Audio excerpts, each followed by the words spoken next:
In this video, we will be taking a look at non-ferromagnetic material versus magnetic material with a surface probe. Now, you may remember from your studies that when you have permeability effects in a material, it limits the eddy current depth of penetration.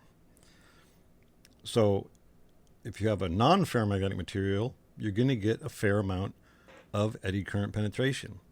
But if you have something like ferrite, which is magnetic, all of your eddy currents are going to be concentrated near the surface close to the coil.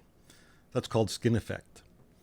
Now, that doesn't mean that you cannot inspect ferromagnetic materials with eddy current. You can, but you're limited to finding surface breaking cracks or surface breaking discontinuities.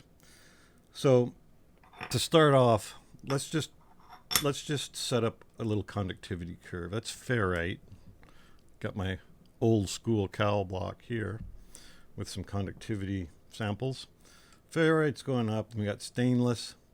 Obviously the stainless steel 304 is non-magnetic because it goes down on the impedance plane.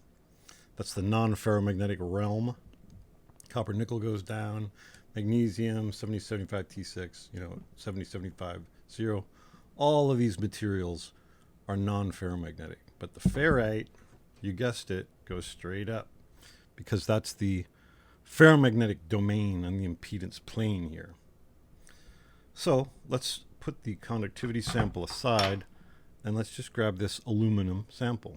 And I'm going to touch my probe down to good material, and I'm going to use that auto lift feature. So I'm just going to hold down the A lift, lift the probe. That automatically sets my lift off, so I don't have to waste any time doing that. That's pretty cool. And there's my 40% depth EDM notch. 20. There's the 8. Now, what do you think is going to happen when we touch our material to the carbon steel? This is a carbon steel block here. 40, 20, and 8 mil deep EDM notches. Any guesses?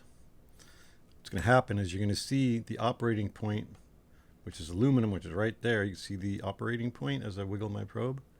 You're going to see it shoot up when I touch the probe down to the carbon steel. See that? It's in a totally different realm. It went up. And that's just the operating point. So let's hit null.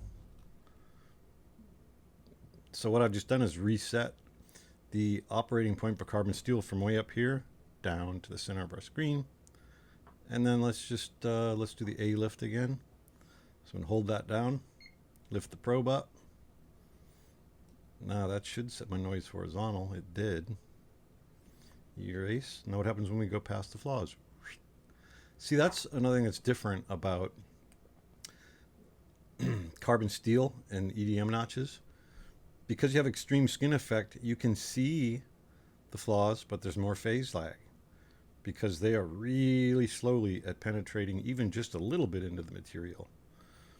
So that's our 40, right? Let's see. That's our 40. That's our 20. And that's our 10. Let me try that again. I'm going to go by all of them from the right to the left. So first it's going to be the 20. There's the 20. No, that's 8. That's 8 mil deep right there, followed by the 20 mil deep right there. And finally, there we got the 40 mil deep. So those are some differences when you're inspecting ferromagnetic material versus, and now I'm going to go back to the aluminum, non-ferromagnetic material. See how that totally screwed up my liftoff? That's because we're operating in different realms. But there, crank up my gain a little bit. Now we're back to aluminum.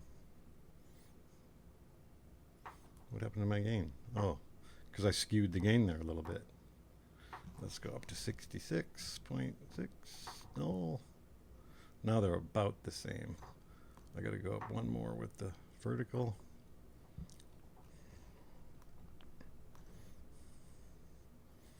There you go. There's your non-ferromagnetic.